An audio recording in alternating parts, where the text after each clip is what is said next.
hori. Lehenengo izango da, azken osoko bilkuraren akta bi ezagutzera emotera. El primer punto es dar cuenta de la aprobación de las actas borradores de las sesiones celebradas el día 30 de junio y el 15 de julio del año en curso. Bigarrena da alkatearen dekretoak. El punto segundo es dar cuenta de las resoluciones de alcaldía. Bueno, hay como unos 4 decretos relativos a las obras de fachada de Leitoiti. Uno es de adjudicación, otro es el nombramiento de director, otro de coordinador y otro es aprobando lo que es el plan de seguridad. Luego hay varios de obras menores, algunas de facturas. Luego también están, ya sabéis, lo de los nombramientos de distintos puestos que había. El técnico medio, administrativo pasaba a técnico medio, el nombramiento del suboficial. Y luego también estaba el nombramiento del encargado de servicios múltiples. Luego también hay una sustitución de lo de la biblioteca, luego distintas obras menores. Tenemos una nueva demanda de Coldovica Bilbao, que él viene a decir que todo lo que hay junto a la fachada es de él. Incluso hay unas obras que está haciendo Adif, están reclamadas esas obras de Adif. También están reclamados unos cables o algo que deben pasar por la fachada, y también, ya de paso, lo que es la acera, todos los tubos que se colocaron de suministro de agua, pues también está impugnado. Todo eso, para que lo tengáis en conocimiento, porque él dice que todo eso es suyo. Luego tenemos, bueno, pues de concesión de tarjeta de armas. Bueno, luego hay una legalización de obras en un muro de contención de tierras en el Torregorrial de 4. Estas son obras menores. Luego hay otro se concede al operador Nubipip-Talk la conectividad de wifi en determinados espacios públicos. Estas son obras menores. Luego, bueno, pues convocatoria de un pleno extraordinario. Luego también hay un decreto hay que tener en cuenta que en relación con lo del COVID se han realizado algún tipo de decretos. Aquí uno de estos es el de concesión de ayudas. Luego hay otro que también es otro decreto que hace en referencia a un decálogo dado por el gobierno vasco para el cumplimiento. Luego hay varias bajas de oficio. Luego se incrementa lo que es la jornada de un trabajador relevista, que estaba sustituyendo al auxiliar de servicios sociales. Se pasa la jornada del 75 al 100%. Es el trabajador auxiliar administrativo que está en los servicios sociales. Como era un contrato relevo, ya hacía el 75% de jornada y el otro trabajador el 25%.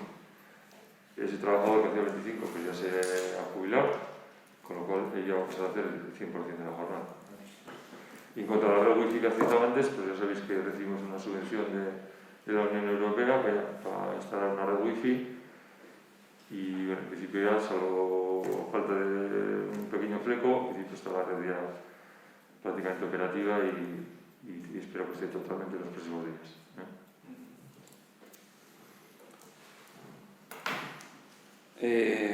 Bueno, la instalación de un toldo. Luego también hay un plazo de audiencia a una empresa de aquí, a Sebal, por los ruidos cometidos. Luego también está, dentro de lo que decía de las de COVID, hay otra más, que es la suspensión de las colonias urbanas, justamente en la última semana. Luego también hay de ocupación de vía pública, obras menores y luego un permiso para un cierre. Y luego una tarjeta de estacionamiento y lo que es el decreto de convocatoria de este pleno. Hirugarrenia, da hemen hasiko gara ogasun irizpide batzordeko puntuekin, eta da azken kontaketaren akta ekainarena. Laugarrena eta bosgarrena eta seigarrena dira hobariak edo bonifikazioak dira. Los puntos 4, 5 y 6 son distintas bonificaciones. El punto cuarto es en el impuesto sobre vehículos de tracción mecánica de vehículos históricos o que tengan una antigüedad mínima de 25 años. También sobre este impuesto, en el punto quinto, es por razones de discapacidad. Y en el punto sexto, la bonificación hace referencia al impuesto de construcción, instalaciones y obras para ejecución de obras de restauración de cubierta del edificio sito en la calle Paseo Jaro, número 5. Zazpigarrena da aurtengo udal aurrekontuaren lehen sei hilekoaren gauzatza egoeraren berri emotea. El punto séptimo es dar cuenta del estado de ejecución del primer semestre del presupuesto municipal. Zortzigarrena da bebai udal aurrekontuen hartzen lehen eta bigarren hiru hilekoetako beren kortasun txostenaren berri emotea. El punto octavo es dar cuenta del informe de morosidad del primer y segundo trimestre del presupuesto municipal 2020. Lo único tener en cuenta que todos estamos obligados a hacerlo por la ley lo que es de control interno, por la norma foral y ley de control interno. Bederatzigarrena eta hamargarrena dira kreditoren modifikapenak eta baliogabetzeagatiko bajak. El punto noveno y el décimo son expedientes de modificación de créditos y son bajas por anulación.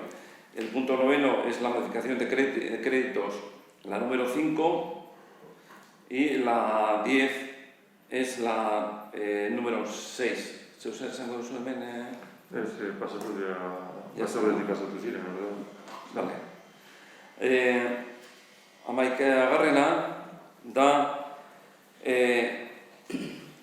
Ugao Mirabaiz udalerriko 3 antolamendiko plan orokorraren eta dokumento zagarrien hasierako onarpenaren berri emotean. El punto primero es dar cuenta de la aprobación inicial del Plan General de Ordenación Urbana y documentos auxiliares de este municipio de Ugao Miravalles. Daukagu testutxo bat irakurtzeko eta beste barik. 2019ko urriaren 29ko osoko bilkuran Ugaoko Bilduk gai honen inguruan hartu zuen jarrerari jarraiki, gaurkoan ere berdin pentsatzen jarraitzen dugu. Aldaketa, gabezia berberak ikusten dizkiogu APO plan honi. Aurrekoan esan bezala, gure ustez Ugaoko behar eta lehentasunak planean bertan irudikatu, zehaztu eta jaso beharko lirateke. Batez ere gure herrian lehentasun handiena duten proiektuak. Esaterako aulario bat, osasun zentro berri bat, ikasgela edo liburutegi egokiago bat. Gainera herriak dituen beharrezko eraikin horiek egiteko aukerak ematen direnean, non eta nola egin ere aztertzea, eztabaidatzea eta bertan jasotzea ez legoke txarto. Etorkizuneko Ugao egokiago bat irudikatu ahal izateko. Beste alde batetik, APO plan honetan lehentasuna etxebizitzei ematen zaiela iruditzen zaio.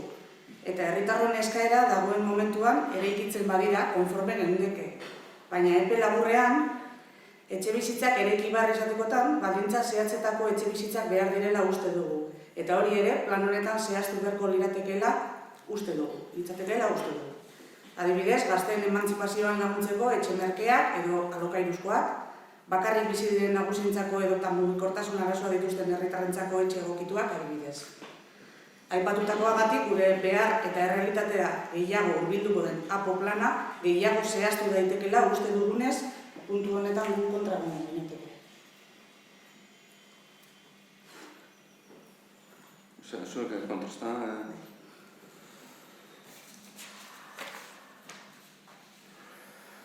Bueno, esaten duzue, gabezi berberak ikusten dizkezula testuari, aurrekoarekin alderatuta.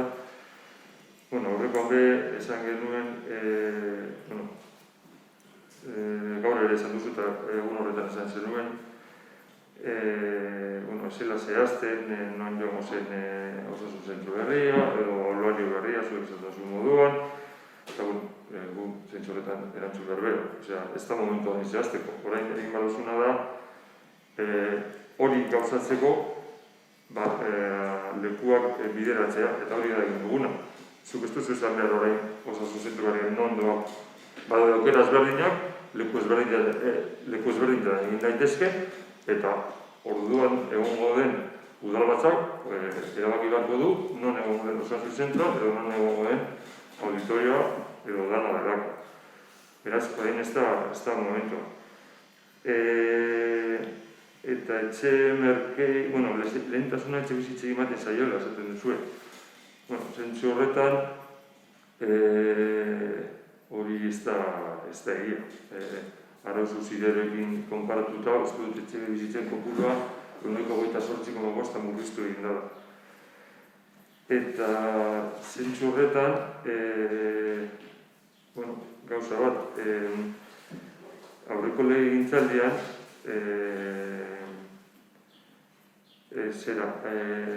Aporen aurrerapena aurkeztu zenean, 5 eredu egon ziren. Zuei, edo zuen EH Bilduko kidei, aurreko legegintzaldiko kidei, gustatzen zitzaion laugarren eredu. Eta laugarren eredu horrek zeuzkan, etxe bizitza konpuruari begira zeuzkan. 50 etxe bizitza gutxiago, talde redaktoreak aurkeztu zuen ereduarekin alderatuta. Gaur, Santi Laurentiko 70 etxe bizitza horiek kendu egiten badugu, gaur onartuko dugun testua zuen legegintzaldiko EH Bilduko kidei gustatzen zaion eredua, baina 20 etxe bizitza gutxiago dauka testu honek. Beraz, ez dugu uste hori lehentasuna ematen zaiela etxe bizitzei. Bada ere jarduera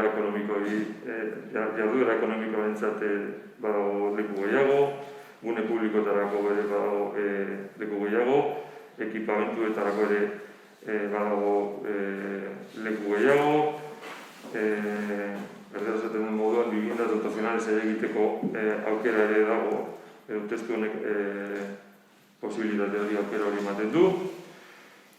Eta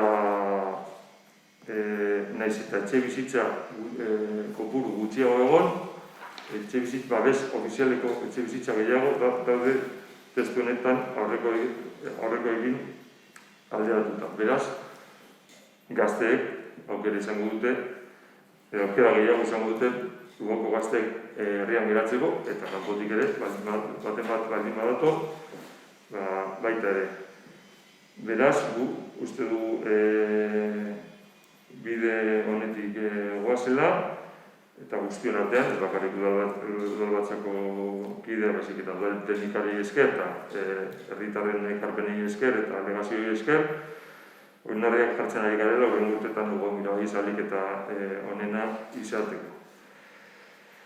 Eta printzipioz,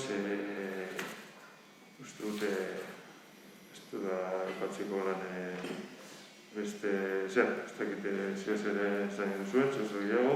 Ikusteko modu ezberdinak dira, ez da. Horrete duzuk esaten duzuna, baina guk bai ikusten dugu, agian horrela da bidea, jarraitu behar den bidea. Baina etxe bizitzak zehazten diren bezala, guk esaten duguna da, zergatik ez proiektatu modu baten, bestelako beharrak proposamen bezala proiektu honetan, plan honetan. Bueno, esan dizuna. Kontua ez da etxe bizitzak kantitatea dela, eta pixka bat gehiago zehaztea, eta benetako beharrak uste ditugun horiek ere, bisualizatu izatea, plan horretan. Bueno, zu behar horiek ezin izango dituzu bete, apoa, behin betiko onarpena urri arte. Beraz, orain zer egin behar duzu, aukera ezberdinak emon, ez bakarrik aukera bakarrak. Zergatik esan behar duzu, mugatu egin behar duzu eta esan hemen egingo dugu. Ez proposatzea, proposatzea. Etxe bizitzak proposatzen diren bezala, modu batekoak edo bestelakoak, eta bado aldatzen ere, berdina eskatzen dugu. Beste barik, ikusiko genuke egokiago hori ere zehaztuko balitz. Edo gutxienez, bisualizatuko balitz. Gero aldatzeko aukera dagoela, belerto.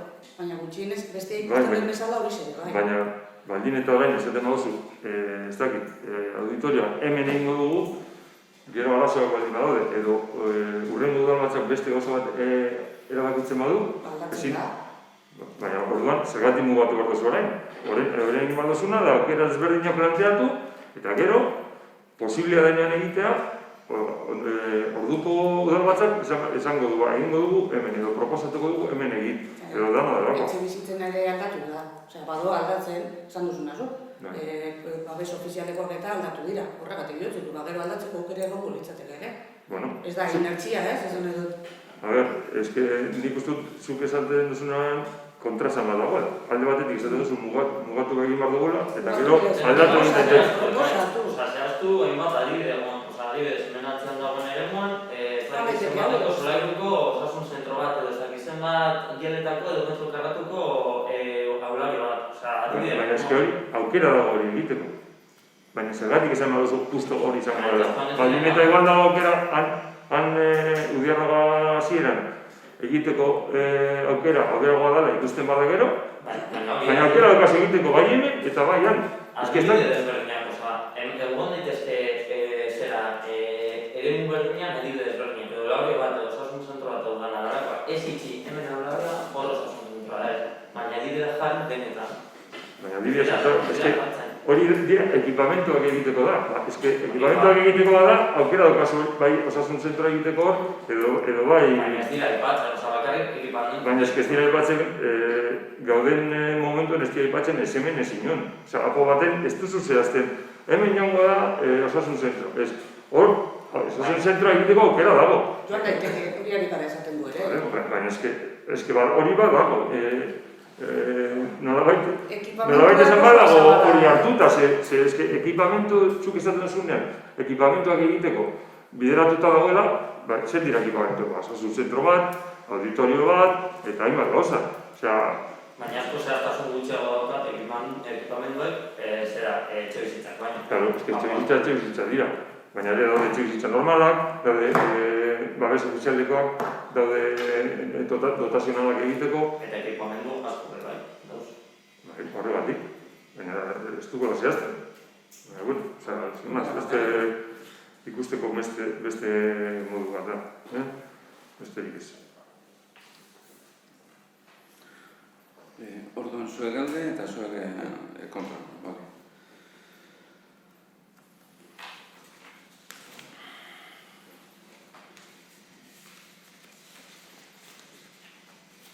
Bigarrena da Euskaraldia, ortengo Euskaraldia edizio honetan aldeko adierazpen instituzionalen berri ematea. El punto 12 es dar cuenta de la declaración institucional de apoyo a la edición Euskaraldia 2020, 2020.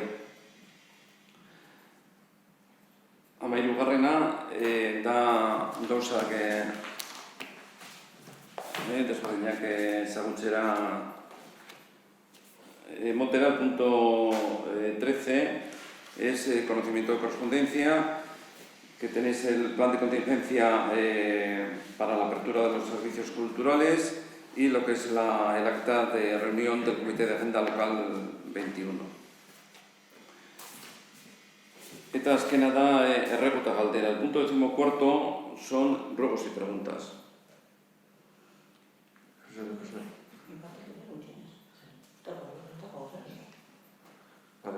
Gure aldetik ez dago zer, orduan amaitutxate.